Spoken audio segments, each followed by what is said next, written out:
So today we're going to try something a little bit different. My theme for this week for Clique International is to do a project that is experiment based. And what that means is for a mixed media artist like myself, it's to reach for things that you don't typically reach for, or things that you're not so familiar for. And this week, I'm going back to the Color Me Happy kit. This is probably one of my most favorite kits and my most favorite lines. If you're familiar with my work and the art that I do in my scrapbook pages, I do everything bold and colorful. And I love contrast and color and black and white, and this just fits me.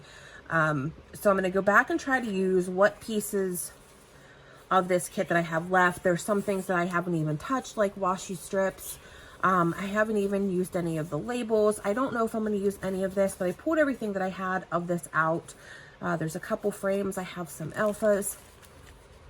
But this is all that I have left of the ephemera, which I'm finding that is all these cute little creatures. And I have a lot of them, but they're on the smaller side. So I think I'm going to use these. I apologize. I think I'm going to use these as part of a focal point in my layout.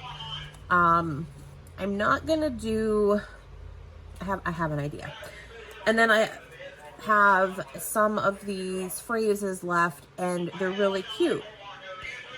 So with the theme of this, and they're being very square, I think what I'm going to do is take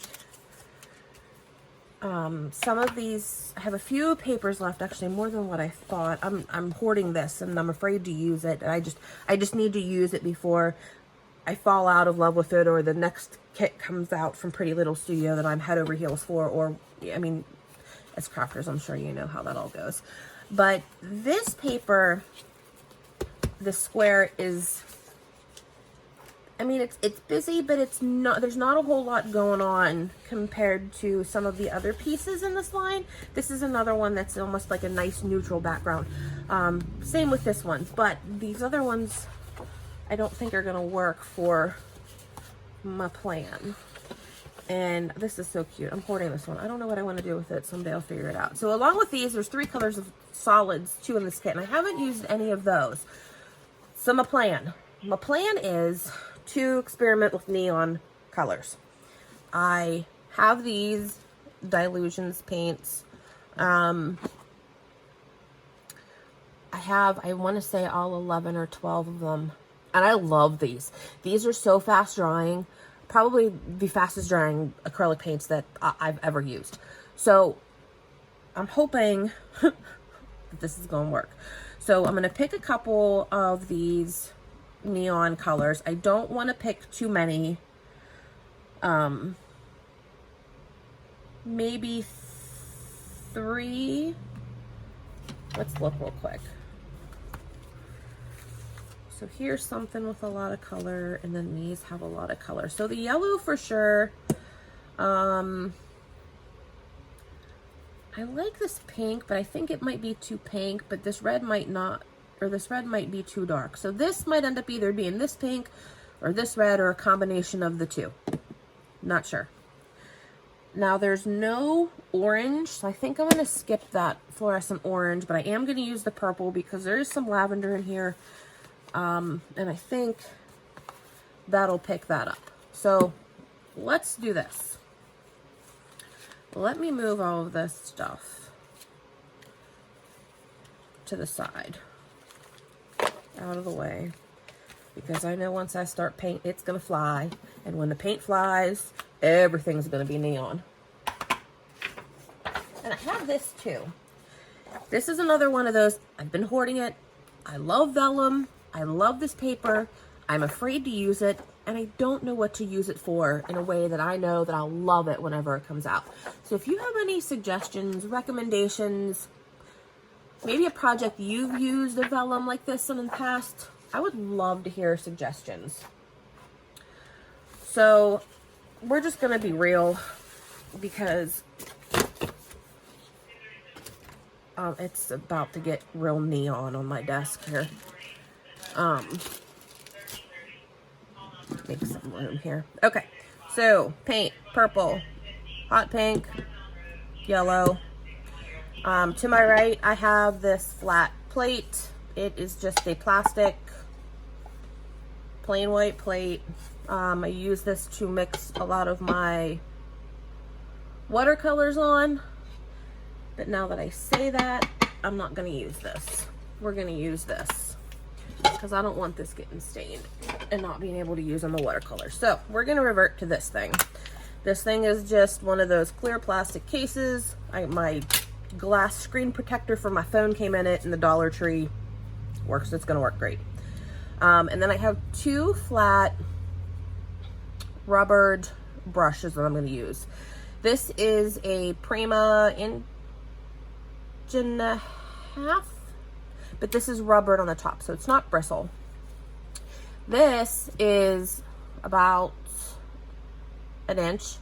This is also rubber, but this is a cosmetic brush.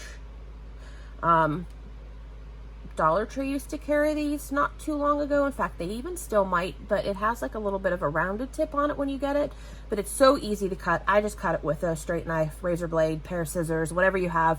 We'll cut that and it'll work. So what we're gonna do, and I don't know if this is gonna work, but I'll probably just fast forward this and put on some music while I experiment with all of this. I'm not gonna gesso my background. I'm not using watercolors. I'm not planning on adding a whole lot of water to this. I'm planning on just going straight in fluorescent.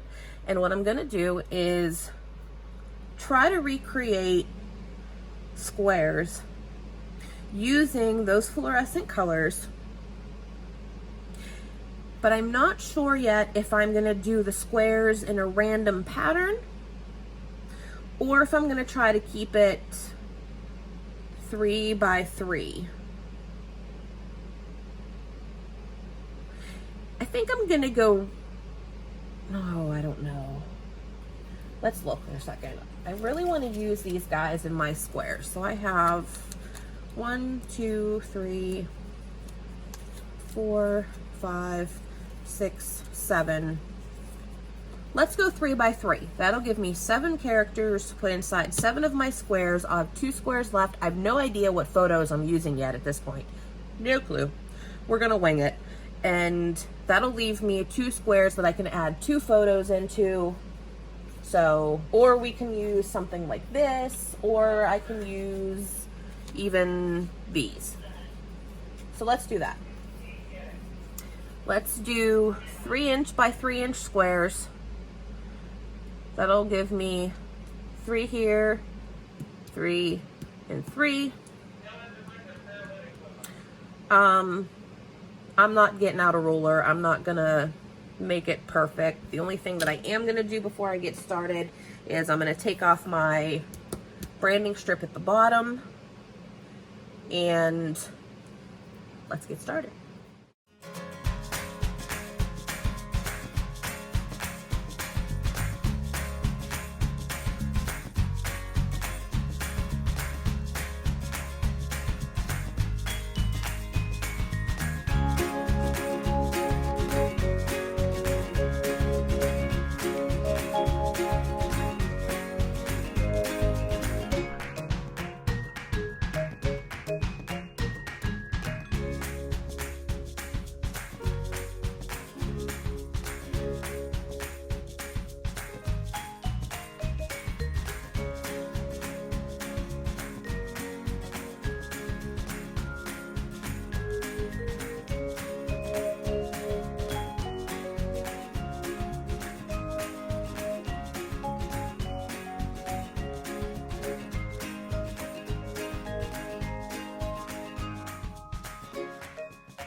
when I got to the point where it was dry, I really was not feeling this yellow.